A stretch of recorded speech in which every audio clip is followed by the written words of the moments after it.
Okay. Well, off and running here, week 11, and we ended the first 5 judges in basically terrible sin and chaos. We'd been through several of the judges. We had spoken about the kind of cycle of the judges and how that repeats itself, and been through some very fascinating and flawed characters. But today we're going to move, if possible, even faster, and we're going to make it all the way to our first prophet of this era, and our first king. So, picking up in Judges 10, we're going to go through a couple of judges that we know less about. First judge is Tola. The second is Jair. We don't know a lot about them. We know that Jair had 30 sons, which is a lot, obviously. But we remember Gideon, also had a lot of sons. And then after Abimelech, he didn't have that many sons anymore. So anyway, so we're on to Jair, and after his death, the death of this judge, the people, again, of Israel, remember that cycle, they turn aside to evil, they forsake God, they serve Baal and the Ashtaroth and the pagan gods of just about everybody around them. I left a list in there. There's only 2 I'd call your attention to. That's the Ammonites and the Philistines. They were serving the gods of these foreign people because, remember, these people had not been completely driven out. And God said, God literally told them, if you remember, that these pagan gods will be a snare to you. Well, certainly that is what's ended up happening. But it's kind of funny. In judgment, God gives Israel over into the hands of the Ammonites and the Philistines.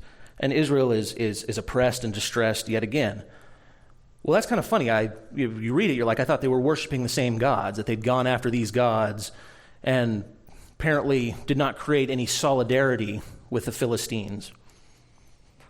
So why didn't Israel achieve friendship with these foreign people by serving their gods? Think about that, right? Sometimes we're very friendly toward people who assimilate parts of our culture or beliefs. I think it's worth thinking about. Why? I mean, they begin by serving their gods, and then the very people who worship these same gods come in and are oppressing Israel. Why? Question.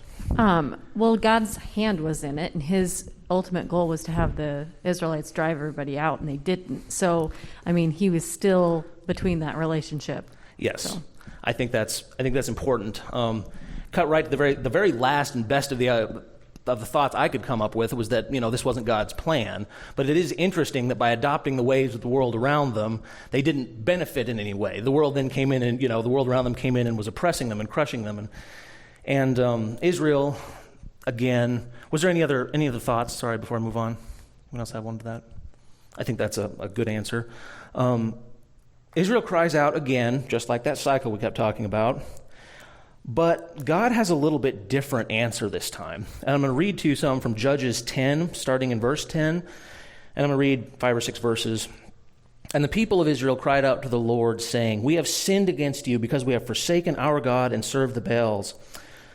And the Lord said to the people of Israel, "Did I not save you from the Egyptians, from the Amorites, from the Ammonites, and from the Philistines?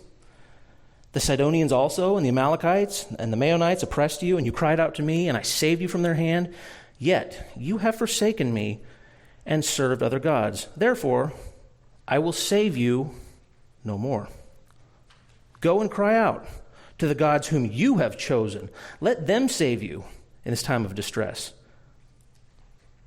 And the people of Israel said to the Lord, "We have sinned. Do to us whatever seems good to you. Only please deliver us this day." So they put away the foreign gods from among them and served the Lord, and he became impatient over the misery of Israel.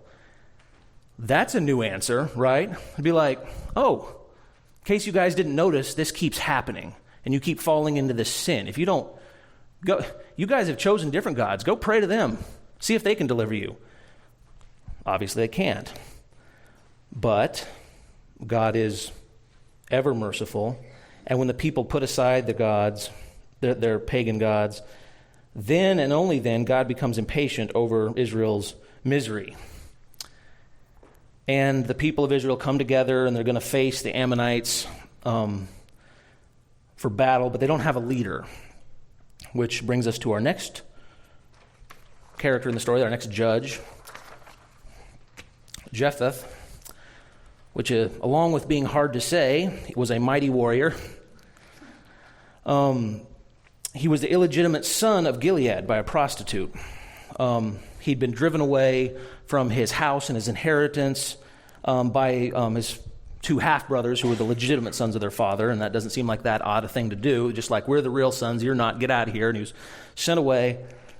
But he was a mighty warrior, and this was a situation, a time that called for a mighty warrior. So the elders of the land reached out to him, and they said, you can be leader over us if you'll come and lead the army. And Jephthah agrees and sends, and so he will come back, he will return, and he will lead these people against the Ammonites. And he sends a message after he comes back, and he takes over basically the army, such as it is. He sends a message to the king of the Ammonites. And it's fascinating. It's so fascinating. I just have to read part of this to you. Because, so he's coming in, he's taking over the army. He knows who he's going to be facing, and he sends a message to him. And Judges 11, and I'll read 22 and 23. He's talking, in his message he sends to the, in his message to the king of the Ammonites, he's talking about Israel's history. And here in verse 22, part of his message reads, and they took possession, they being Israel, of all the territory of the Amorites, from the Arnon to the Jabbok, from the wilderness to the Jordan. So then the Lord, the God of Israel, dispossessed the Ammonites from before his people Israel. And are you to take possession of them? Will you not possess what Chemosh, your God, gives you to possess? Well, that's a provocation for sure. Because he basically said, far from like trying to stall or buy time or put off, he's not trying to forestall this battle, because the message he sends in part to this king is basically, we're going to enjoy what our God has given to us, Israel, and you can enjoy what your God has given to you. Not surprisingly, he does not heed the message. The king does not, and battle is imminent. But as I was thinking about this interesting way he sort of greets his new opponent, it got me thinking, what blessings has God given to New Testament Christians that we hold fast to? And what blessings has the world to offer to those who will worship it? Similar, right? We're going to enjoy the blessing that our God gave to us, and you can enjoy the blessing of your God. So I just think it's something worth thinking about, the blessings that we hold fast to as Christians. I just think we can see a parallel there, because God has given us so many rich blessings, right? And the world offers its own sort of rewards, right? Be friends with the world, worship the world, taste what the world has to offer. But I just think it's amazing to hear him speak with such boldness. He was just like, you can have what your God gives you to possess, and we'll have what God has given us. Jephthah makes a vow of a sacrifice in return for victory. He does lead the Israelites to defeat the Ammonites.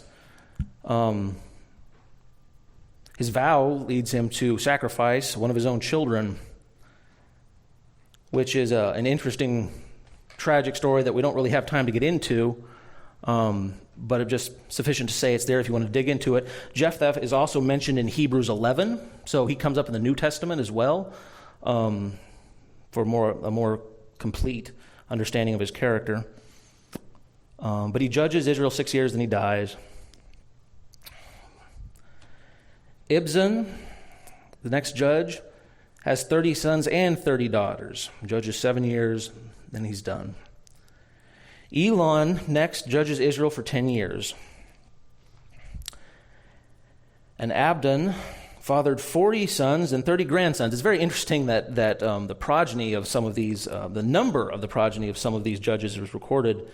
In some cases, some of these we know very little else. And that brings us to maybe the most colorful of the judges, that's Samson. And once again, cycle repeats. Israel does what's evil in the sight of the Lord. In response, the Lord gives them into the hands of the Philistines for 40 years. This gets us to Judges 13. An angel of the Lord appears to the wife of Manoah, who's barren, and tells her she'll bear a son. But he gives her special directions concerning the pregnancy. The child is to be a Nazirite. She's not to consume wine, strong drink, or unclean food.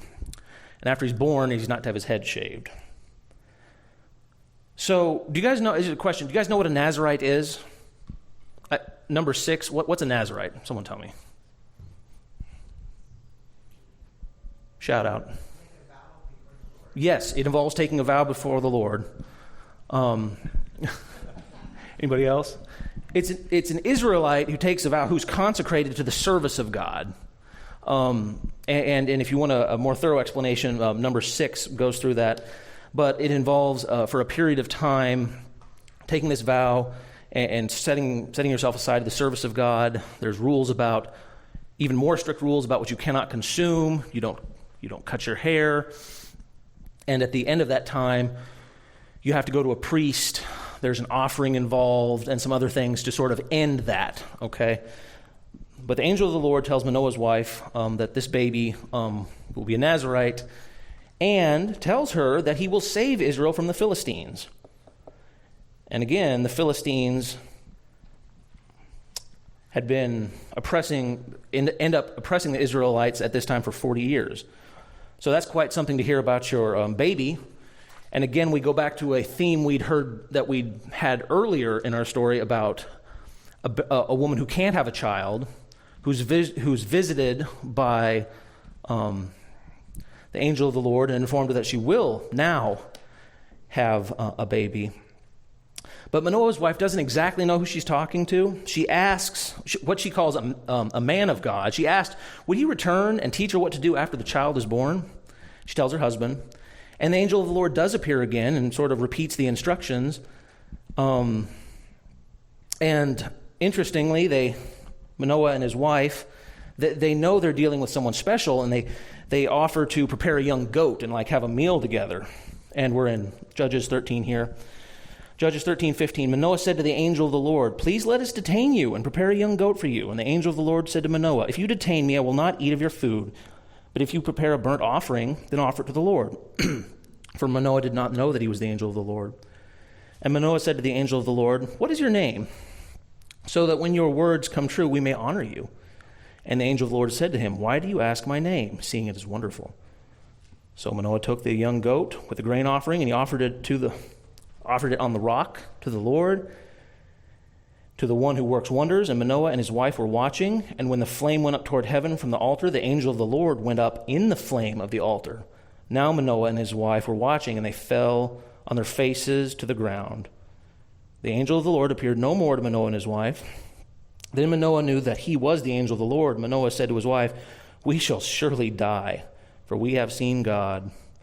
So it's one of those stories, again, sometimes we get this sort of, someone appears and you realize it's not something of this world, but you don't fully grasp who it is. And then when you see a more full revelation of this angelic being, that most people end up falling flat on their faces and they're afraid they're going to die. That is the majesty, that is the power of the angel of the Lord. An interesting tale foretelling a very interesting birth. The woman bears a son, and she names him Samson. As an adult, yes, question? Is it not quite likely that this was Jesus talking to them? Yes. We've spoken before, and many times, whether it was Joshua. There's many times we've seen the angel of the Lord appear, and I think it's many times we spoke about that briefly, and I gave you some verses that kind of supported the idea that the angel of the Lord could very well be a pre-incarnate Christ. A couple of the things that really stick out to me that kind of point to that fact is they don't say an angel of the Lord, they say the angel of the Lord. Yeah. It's possible that that's just a translation thing, or it could be just wording, but it certainly seems to me like it's identifying someone that's unique. And then also, instead of saying we saw an angel or we saw a heavenly being or something, they say they fall on their faces and they said we have seen God. We've seen God. Yeah. No, so I'm fairly comfortable saying that. And again, going back to some of the earlier appearances of the angel of the Lord that, have these divine properties, and it does seem to point to that very much. I agree with that, and it's interesting to think about Jesus being active in the Old Testament, and being part of the story. It's fascinating to me anyway. I completely agree. So after this appearance by the angel of the Lord, Samson is born, he grows up, and remember, these things have been foretold and promised to his mother that he would do. Samson sees a Philistine woman, tells his father he wants her for his wife. Now remember, the Philistines have been actively oppressing the Israelites for years. Okay, Israel's suffering because of the Philistines. And remember that Israel had gone after the gods of the Philistines. So there's all this interplay there. And his father sort of counsels him, well, like, how about a wife from among your own people? And he's like, no. And he says, quote, "Get her for me, for she is right in my eyes." That's interesting and seems foolish to us, but importantly, Judges 14:4, his father and mother did not know that it was from the Lord, for he was seeking an opportunity against the Philistines. At that time, the Philistines ruled over Israel. So, Samson, as everybody already knows, has a weakness. What's his weakness? Women, in particular foreign women. And it is a weakness, but it's also the means by which God is going to set him against the Philistines, okay? And thus use him to deliver Israel and harshly punish the Philistines. So, and then we go through the story of Samson. He's with his parents, and then he goes ahead and a young lion appears roaring, and Samson kills it with his bare hands, tears it apart. That's quite an image, if you pause on it there for a second, but we've all heard that story before, but don't underestimate. And it always says that the Spirit of God comes upon Samson. It's important to know that this is done, that this is a supernatural strength that is given by God. It doesn't say anywhere that Samson was huge in frame or had giant muscles or looked the part. It doesn't say that. It is a supernatural strength. He may have been, but he may not have been. He could have been short and paunchy. We don't know. He could have looked, he may not have looked like the strength that he had because it was a supernatural strength. So just for what that's worth. And the dead lion, the carcass of the lion, later becomes the basis of a riddle that Samson poses to some of his some Philistines. And when they can't solve the riddle, the Philistines use Samson's wife, of course a Philistine herself, to get the answer. Enraged, angry, Samson strikes down 30 Philistines. So we see the beginning of the violence between Samson and the Philistines here. And Samson leaves for a bit. And after a time, he returns, and we're in Judges 15. After some days, at the time of the wheat harvest, Samson went to visit his wife with a young goat. And he said, "I will go in to my wife in the chamber." But her father would not allow him to go in. And her father said, "I really thought that you utterly hated her, so I gave her to your companion. Is not her sister more beautiful? Is not her younger sister, more beautiful than she is? Please take her instead." Verse 20 of the previous chapter tells us that Samson's wife was given to his companion who had been his best man. So that's a pretty intimate sort of betrayal. And Samson, once again, is furious. And this is the story where he uses foxes and torches to burn the grain, both the standing grain and the stacked grain, the olive orchard of the Philistines. So now we're doing like serious property damage. This is going to hurt the Philistines deeply.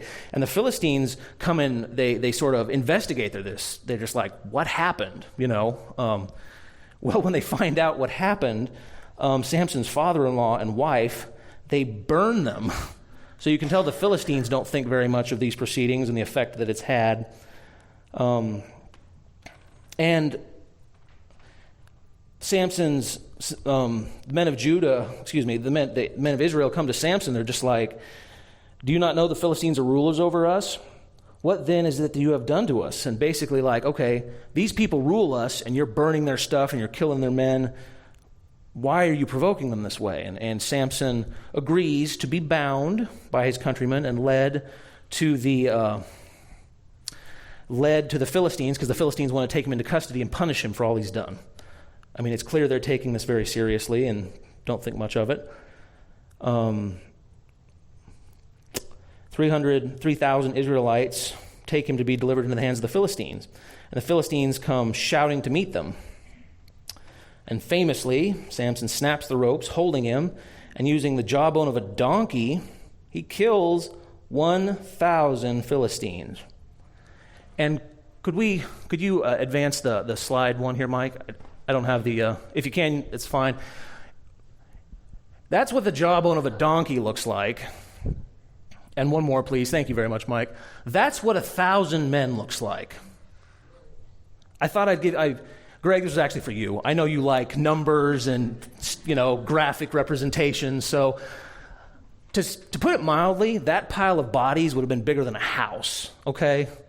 Now, it didn't say it happened all in one place, but for sure, Samson, with a donkey's jawbone, killed that many men. And we now see God's judgment against the Philistines, because remember, after all, that's why Samson was raised up, and it was promised to his mother that he would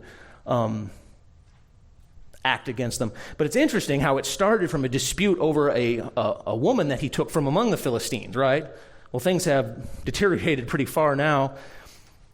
And after this literally superhuman effort, he was very thirsty, and Samson called upon the Lord. He said, you have granted this great salvation by the hand of your servant.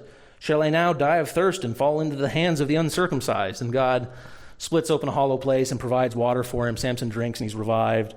But certainly the Philistines are now seriously after him.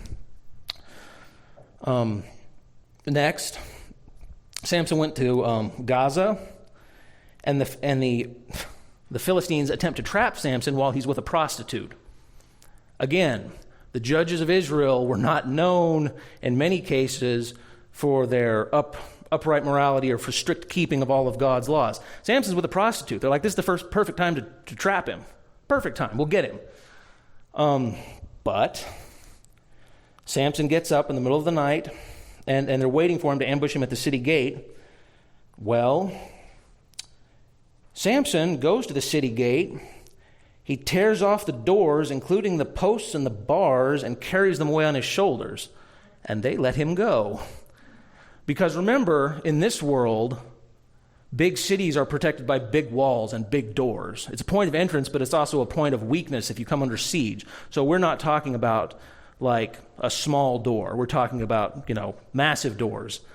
And Samson tears the whole thing away, including the post, and just carries it off. And they're just like, nope, never mind. So moving on, ultimately, and I won't go through this story just because everybody knows this story. Ultimately, Samson is seduced and betrayed by Delilah. Everybody knows this, right? Many times she asks him, what do I have to do at the behest of the Philistines? She asked him, what do I have to do so that you're not so strong anymore and not killing so many people? How do we overtake you? And oddly, he doesn't seem to know or care that every time he lies to her, the theory, it gets tested. It doesn't seem to... He lies to her at first, and then right away after that, the Philistines always seem to show up.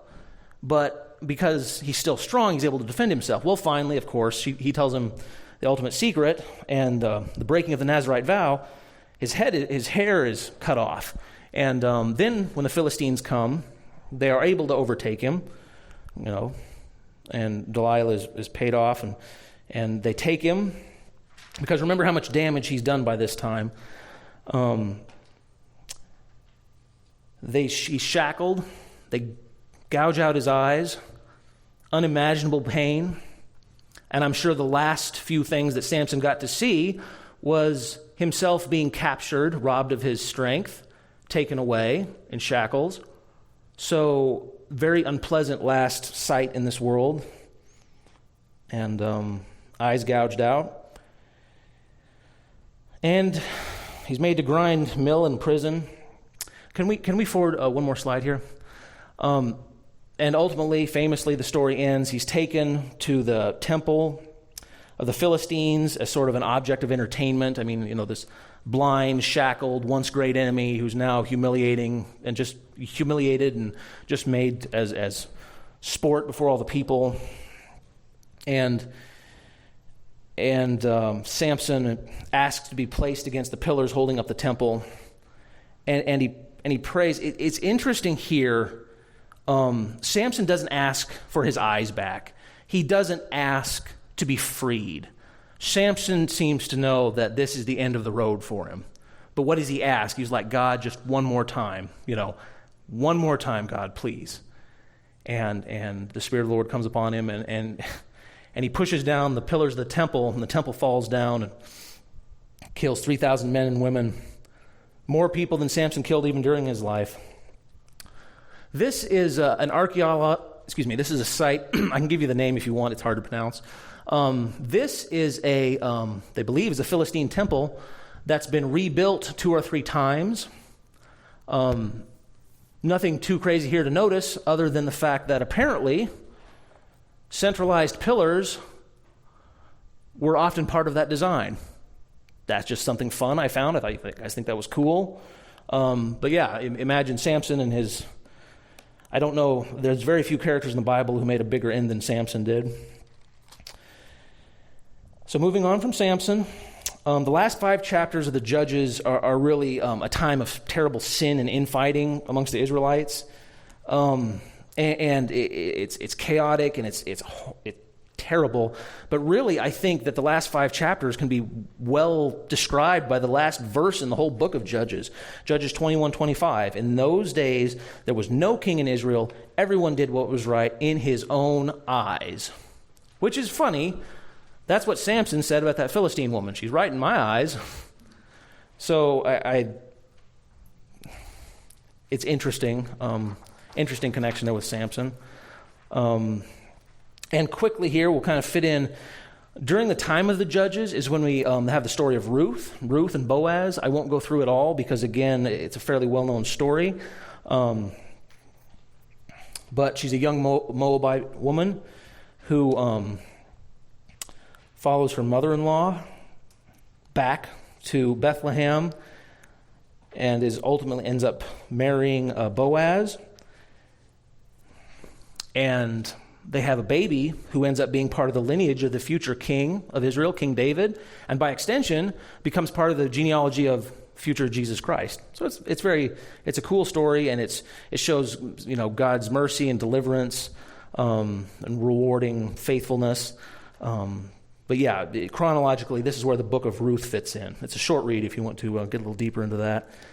And then we get to Samuel. We haven't had a prophet like this in a while. Samuel was born to a woman named Hannah, and again, she was barren. She prays that God would relieve her barrenness, and he does. And as part of her prayer, she made a vow, and this is in 1 Samuel 1. Hannah, she vowed a vow and said, O Lord of hosts, if you will indeed look on the affliction of your servant and remember me and not forget your servant, but will give your servant a son, then I will give him to the Lord all the days of his life, and no razor shall touch his head. So it's an interesting sort of, if you will just give me a son, he will be totally dedicated to you, Lord. From an early age, he will be yours to do with, to serve you. And God answers her prayer. She gives Samuel, when he's very young, to Eli the priest. And the Lord calls to Samuel, even as a boy, and establishes him as a prophet in Israel as he grows. So God lifts him up as a prophet. God affirms him as a prophet. And Samuel will become an important figure moving forward because, remember, the role that a prophet fills is an intermediary between God and his people. And it even says that in those days, in 1 Samuel 3:1, now the boy Samuel was ministering to the Lord in the presence of Eli, and the word of the Lord was rare in those days. There was no frequent vision. So the kind of face-to-face revelation that we'd seen earlier in the story of Israel had not been happening much lately. But now Samuel is here, and God is going to communicate through him. The Israelites, about this time, go out to battle with the Philistines, and when they lose, they bring the ark up from Shiloh. This initially terrifies the Philistines because they've seen what God has done with the Israelites in the past. They know about this ark, but initially they defeat the Israelites and they take the ark. And this is the famous story about how they take the ark to the house of their god, Dagon. And remember how they put the ark in there with it. They come back the next day, and the figure of Dagon is fallen on his face before the ark, right? And they set it back up. The next day they come back. He's fallen on his face again. This time the head and hands are chopped off and laying in the doorway. And it gets worse for the Philistines. The men are afflicted with tumors. Many of them die.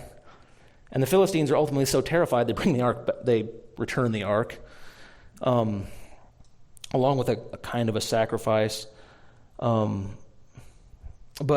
it's just an interesting story about how God is, even in this time, God is in control. And even though the people have acted, out of turn and out of order, and God is now providing them with a prophet who will help them find their way, and has brought the ark back. And Samuel now, as an adult, functions as a judge over Israel. At his direction, Israel now, again, puts away the foreign gods and serves the Lord only. And Israel gathers to have a fast, and they sacrifice, and they confess their sin. And the Philistines, always opportunistic, draw near to attack, but God confuses them and defeats them, delivering Israel. So again, we see that when Israel is obedient to God and they're pursuing after God, God watches over them. In his hand, they might be in a compromised position, but when they're faithful to him, that's when God defends them.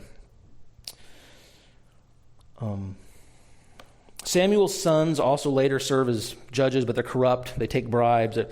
This begins a theme we're also going to see more of in the next few weeks, and that's, you could say bad parenting, or you could just say that, we have great men whose children are not as they were, because apparently Samuel doesn't do much to stop it. And then we get, just with enough time, Israel decides they want a king. Remember, Samuel's been ministering to them as a judge. And Samuel gives them really some specific warnings. It's funny how the culture around you rubs off, and it seems to have weighed heavy in the mind of the Israelites that the people around them all have kings, okay? In 1 Samuel 8, now appoint for us, 1 Samuel 8:4. Then all the elders of Israel gathered together and came to Samuel at Ramah and said to him, "Behold, you are old, and your sons do not walk in your ways." See, even publicly his sons were shamed. "Now appoint for us a king to judge us like all the nations." But the thing displeased Samuel when they said, "Give us a king to judge us." And Samuel later, he gives them some very specific warnings. He was like, you may not know what you're asking for. I know what everyone else does. And Samuel just tells them. In 1 Samuel 8:11, he said to them, "These will be the ways of the king who will reign over you. He will take your sons and appoint them to his chariots, to be his horsemen and to run before his chariots. And he will appoint for himself commanders of thousands, commanders of 50s, and some to plow the ground and reap his harvest, and to make his implements of war and to equip his chariots. He will take your daughters to be the perfumers and cooks and bakes. He will take the best of your fields and vineyards and olive orchards and give them to his servants. He will take 1/10 of your grain and of your vineyards and give it to his officers and servants. He will take your male servants and your female servants and the best of your young men and your donkeys and put them to work. He will take 1/10 of your flock, and you shall be his slaves. And in that day you will cry out because of your king, whom you have chosen for yourselves. But the Lord will not answer you in that day." But the people don't listen. He basically says, the kings are expensive. They draft, they conscript the young men, they take a lot of your stuff. But Israel wants it. And God says, tell Samuel, he said, go ahead. God said, I will show you who it will be. And a very tall, good-looking young man appears before Samuel. His name is Saul.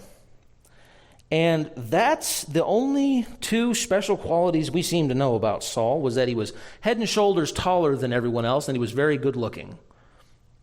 That's it. That's about what we know. And God said, this is the king.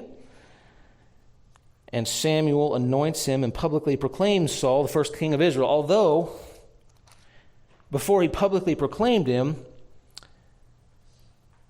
they did have to go get Saul because he'd hidden himself amongst the baggage of the retinue. So, being a king is difficult, a little bit scary, but it's sort of a funny way to start the story. But we have this tall, handsome youth. Israel demands a king. God said, that's the guy. And Saul becomes the first legitimate king over Israel. Israel is now a kingdom. They have a king just like all the nations around them. And Samuel tells the people the rights and the duties of the kings and writes them down in a book. And that gets us to the first king of Israel. I left just a couple minutes here at the end. I'd love to hear your thoughts, comments, questions. We went through pretty quickly with some of this stuff today, but I really wanted to get you guys here so we could start with the big kings of Israel next week. They're big personalities and big stories and a lot going on. Questions, anyone? Bennett? Yes, which psalm are you talking about? Which psalm? Yes, there's two psalms.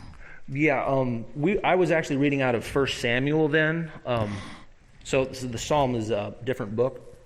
Is he the one in jail? Oh, I'm sorry. I'm sorry. I thought you said Psalms. My mistake. You said Saul. Is that right? Yeah, was he in jail? Sorry, you're thinking of the New Testament. This is the king.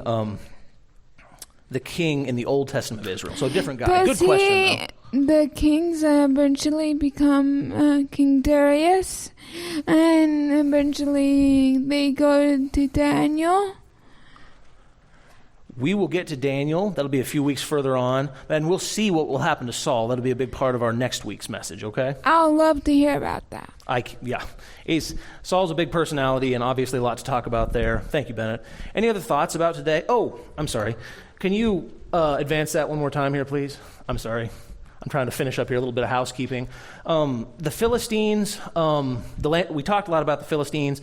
In relation to Israel, it's toward the Mediterranean Sea and southern. So if Israel's kind of here, remember here's the Jordan River and the Dead Sea, the Sea of Galilee, and this was the land of the Philistines.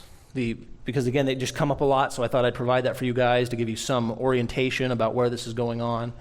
Also, because we're getting, most of you probably already looked at it, because we're getting to a part of the Old Testament where the chronology, the order of things can be harder to track. Once we get into the kings and the prophets, and then we have the divided kingdom, I printed, with the help of Daniel, and thank you, Daniel, for making it look so nice, I printed this off for you guys, and it shows what era that we're in, and you can see I'm leaving off right here at the top at the beginning of King Saul right here. And this has the major prophets on it in red. It shows you which stories are recorded in which book. Sometimes the same story recorded by different books, but it'll help you track as we go through these next few weeks so that we can keep it in order, okay? So feel free to take a glance at that. I hope it's helpful for you. It was the best one I could find that I could reprint, and this will be with us all the way through the divided kingdom and will help us kind of find our way in order. Hope you guys like it. You know, something colorful to look at instead of the usual stuff. Lois.